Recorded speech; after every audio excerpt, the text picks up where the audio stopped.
nous avons un douzain qui vaut 12 deniers tournois, il vaut aussi... Ça suit ou tout le monde dort? Non? C'est bon? Ça fait quoi, 12 deniers tournois? Bah, c'est un sou. C'est un sou. Le titre de ces monnaies, donc, c'est du billon. Le billon, qu'est-ce que c'est? C'est un alliage d'argent et de métal vil, qui en général est du cuivre, et qui est toujours inférieur à 500 millièmes. Car si au-dessus de 500 millièmes, nous sommes avec de l'argent. Le titre du douzain, créé donc, aussi en 1575 par la ordonnance de 1575, était de 240 millièmes. Mais pour les fabrications justement protestantes, nous allons avoir un titre bien inférieur, en particulier à l'atelier de La Rochelle et à l'atelier de Nîmes, où ce titre peut tomber jusqu'à 24 millièmes, c'est-à-dire 10 fois moins important. Nous n'avons plus affaire à une monnaie réellement de billon, mais plutôt à une monnaie de cuivre. Pour vous donner un exemple, qu'est-ce que pouvait représenter un douzain dans les années 1600, entre 1620 et 1630? Car c'est ça la chose importante. C'est pas d'avoir une monnaie, mais c'est de savoir quel était son pouvoir d'achat. Alors malheureusement, nous avons énormément de prix pour la période royale, mais nous avons peu d'informations sur le pouvoir d'achat des monnaies, ce qui est quand même assez curieux. On sait que un douzain représentait grosso modo le demi-salaire pour une journée de travail. C'est-à-dire que quelqu'un qui travaillait gagnait 24 deniers tournois par jour. Donc 12 deniers, c'était une demi-journée de travail. Donc c'est un pouvoir d'achat quand même très important. Quand vous allez vous faire refiler un douzain qui est faux ou qui n'est pas autorisé, vous perdez une demi-journée de travail. Cette monnaie va être en circulation dans les deux régions du Languedoc et de la Saintonge avec La Rochelle, avec obligation d'accepter la monnaie. C'est la monnaie courante. En plus, dans les deux cas, et en particulier pour La Rochelle, rappelez-vous tout à l'heure, on a parlé d'un siège de 14 mois, ça va être à un moment, ça ne sera plus que la seule monnaie. Car selon la loi de Gresham, la mauvaise monnaie chasse la bonne. C'est-à-dire que toutes les bonnes espèces vont disparaître et on ne va garder que cette monnaie, disons, factice, cette monnaie illicite qui est là pour suppléer à la circulation monétaire. Donc là, on va parvenir sur le type, on l'a bien vu. Si on peut passer à la diapo suivante. Donc là, vous avez un autre douzain, mais cette fois-ci, nous avons des douzains sans date. Je vous ai parlé donc des H, des N. Donc N était la marque normale de l'atelier de Montpellier, mais Montpellier était fermé à ce moment-là.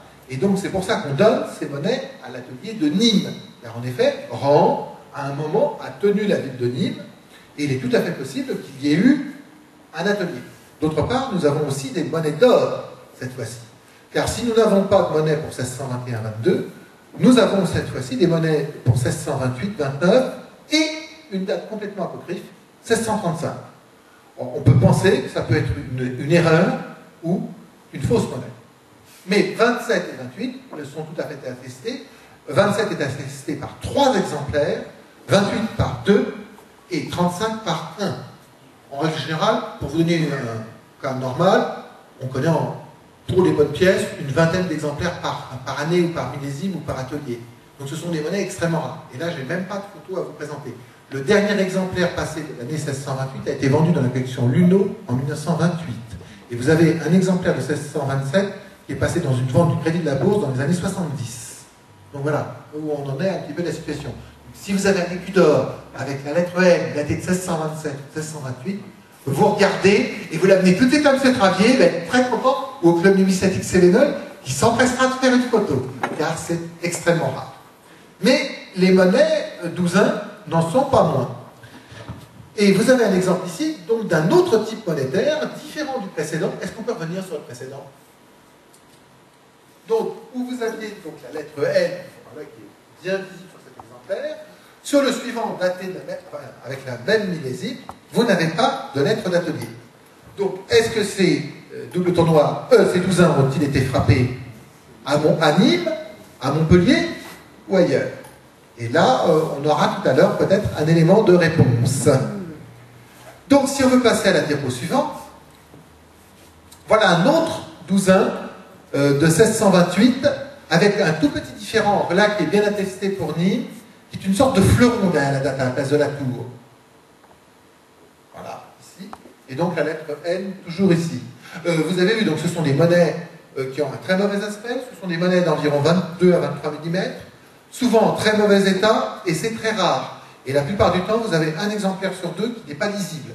Originellement, quand on les a et qu'ils sont à peu près en bon état, ils ont une couverture, mais je pense que vous en avez, hein, je crois, monsieur Travier, ils ont une petite couverture en argenté qui leur donne l'impression d'être des monnaies d'argent.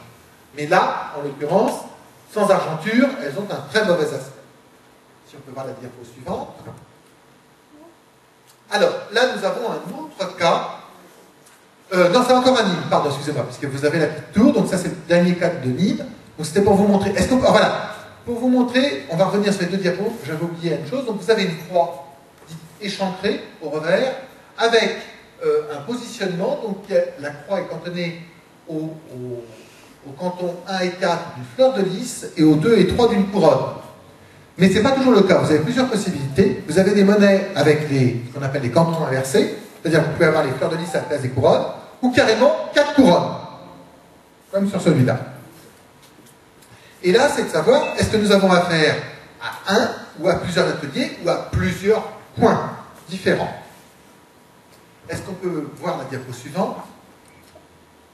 Là, vous avez un autre douzain, donc cette fois-ci, vous voyez, avec la couronne en 1 et 4 et la fleur de lys en 2 et 3, mais cette fois-ci, ce n'est plus l'atelier de Nîmes. Et pourtant, ça y ressemble et souvent on l'a pris.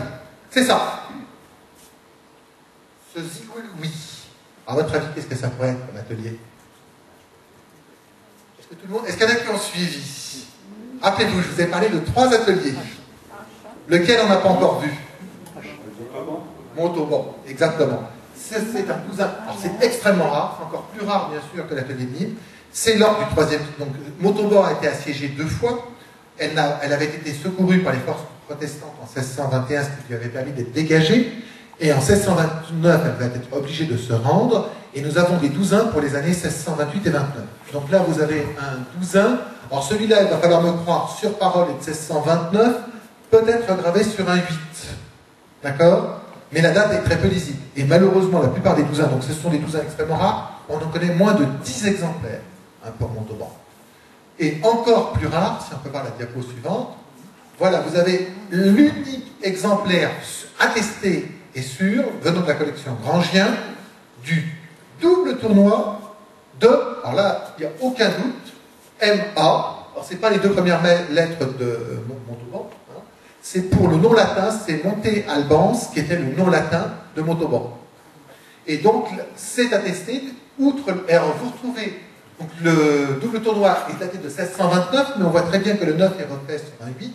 Et vous avez la lettre d'atelier, ce qui est très rare sur les doubles tournois, une fois au droit et une fois au revers, en fin de légende, avec la légende en français, double tournoi, qui était le cas pour le monnayage de cuivre, alors que le monnayage d'argent avait les légendes en latin.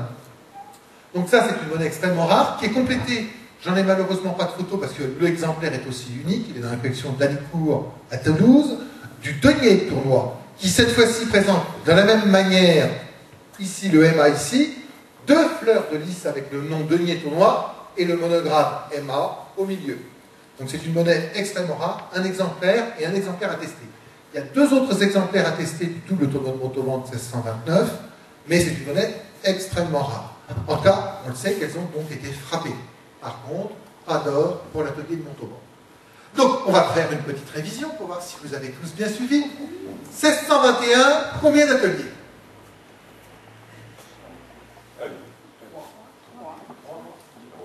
Qui a dit 3? 3 ateliers, il y en a 2. Merci. Il y en a un qui suit devant quand même. Hein. C'est quand même terrible. Sinon, ça veut dire que j'ai vraiment raconté n'importe quoi. 2 ateliers. Vous avez donc La Rochelle et Montpellier, justement. Deuxième guerre, combien d'ateliers? Ils n'ont rien compris. Regarde comment c'est terrible. 2. La Rochelle, 1625-26. Et non. Oui, et Nîmes, oui, qu'est-ce Nîmes? Et Nîmes. Et enfin, 3e guerre, combien d'ateliers? Alors, qui c'est qui avait dit 3? Ben non, pas 2, parce que 3. Voilà.